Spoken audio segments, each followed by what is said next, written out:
have searched far and wide to find a great speaker for you. If you're familiar with your Bible, you've all heard of the prophet Isaiah.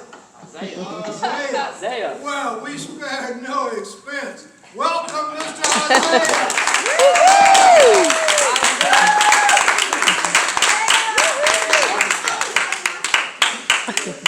They flew me in way from Arlington. All right. I want to show you a video real quick, guys. Goodness, we love this guy. All this. Alright, ready? Name a number from make it bigger. His was too hard. It was like 13. Alright, 1, 2, 3, 8, 9, 10, 11, 12. See, as soon as you connect it, it's gonna happen. See, where's the card? See what I'm saying? They switch it from hand to hand. That's what it is. Here, look, check that watch like this. Ready? Look, watch. Watch this. Watch this move. Look. Now look. Watch. Look. Here's the switch, right? It's right here, right? Alright. You see that? That's the move, right? I'm gonna give you something. Hold this. I got something for you, man. I got a little treat, like a present for you.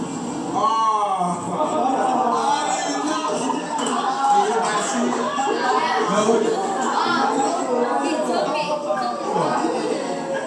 See, what happened was everybody was focused on the card trick and they missed that. He took his watch.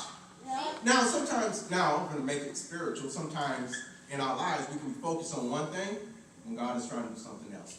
It's a story in the Bible that we're going to talk about. First, before we start, let me tell you some background about the story I'll say. One, it's a legend in the story that a lot of people believe that an angel comes down to this pool or water fountain, blows some bubbles, and the first person to get in the water gets healed. It could be true, but most likely it's a legend. The Bible really doesn't say. Okay. Second is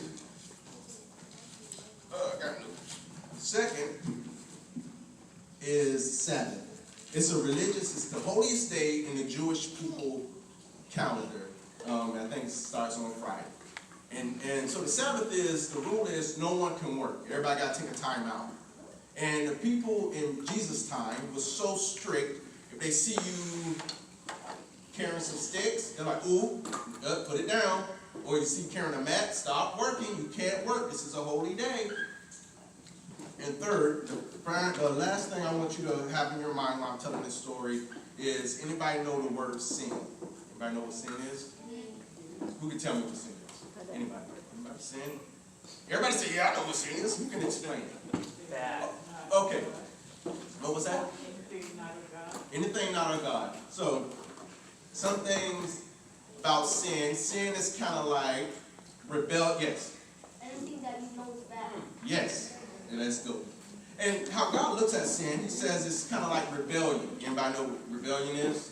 When you do the opposite of what you should do or go against authority. Something else is kind of like betrayal. God sees it as a betrayal. Anybody ever been betrayed?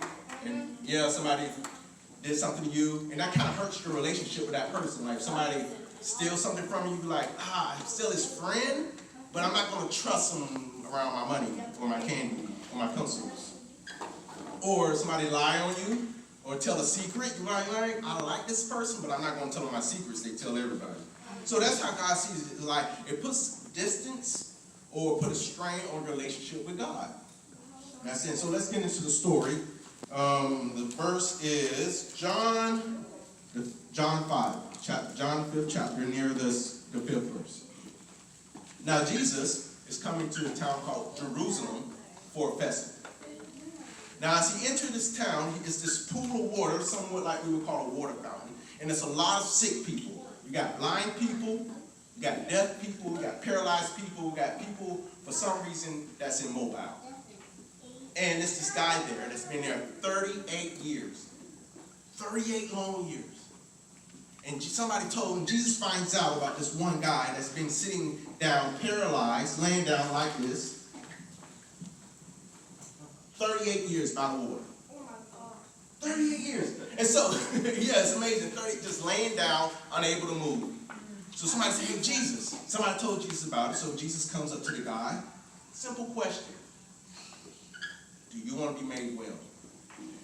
What would you say if somebody say, "Hey, you want to be happy?" Yeah. Yeah. Yeah, it's a simple question. This guy says, because he's focusing on this legend. He's focusing, he's saying, yes, I want to be made, yes, but I have nobody to put me in the water. When the bubbles come, when the angel stirs the water, somebody always beats me to it. So he's focused on this and said, yes, I want to be made whole, but the circumstances are not there. The situation doesn't line up for me to be well. Have that ever happened to somebody you want to? That ever happened? Y'all like, you want to be happy, you want something, but it's just out of your control? Yeah, everybody has. For me, I know how this guy feels. I was around elementary age, probably around 3rd grade. And then I wasn't doing so well in school. Same, I wasn't doing well in school. And then I was on the urge of failing, and they tested me. And they found out I have a learning disability called I'm dyslexic. That means sometimes I see things backwards, I read slow, a whole lot of stuff I had to deal with. So they took me out of my class, put me in a smaller class that's supposed to help me. But in doing this, everybody in the school, all my friends knew that I was in this class called special ed. I'm like, oh man. And at that moment, I'm like, if anything, I just want to be considered normal. I want to make great grades. I want to be like smart. I want to be one of those kids be in class like, ooh, me. But I'm like, instead, I'm the guy like, anybody want to stand up and read? I'm like, nope. Sometimes I even fake like I'm sleeping. Like, don't talk to me. But, so I seen this commercial as a kid that said Silver Learning Center. And it said, do you have trouble reading? I'm like, ooh, yes. Do you feel like you've been left behind in class? I'm like, yes, that's me. You can get help. You just got to call this number. So I wrote down the 1-800 number. I said, Mom, this is the answer to all my problems. I can be smart. And my mom called the phone number. And she said, son, well, it's going to cost like $800. I'm like, whoa. So I was like, man, I'm this close. I'm $800 away from being happy, from being normal. I know how this guy feels. And if anybody else like, hey, I wish that my parent or grandparent didn't get sick. Or I wish I could do better in school. Or I wish my parents wouldn't fight. Or I wish I had more friends. Or I was popular. Or I had the right clothes and the right shoes. But it's just right outside of your grasp or your ability to make it happen. So I know how this guy feels. We all know how this guy feels. But Jesus didn't waste any time. He just told that guy, pick up your mat and walk. Sort of like this. Picks up his mat and walk. Imagine this guy's first time walking in 38 years. He's probably doing like walking all cool, like, what's up? Yeah. Ooh, like, I was probably like, do a little dance. I'd be like, okay, I'm walking. So he draws a little attention to himself, and all the religious leaders, they say, hey, you're breaking the rule. This is the holy day, the Sabbath, and you're not allowed to carry your mat. And who told you to do it? And he said, the guy that healed me. And Jesus didn't introduce himself to this guy. He just said, pick up your mat and walk. And the guy started walking, and everybody, he draws attention to himself and said, who told you to do it? The guy that healed me. And they're like, who's that? I don't know.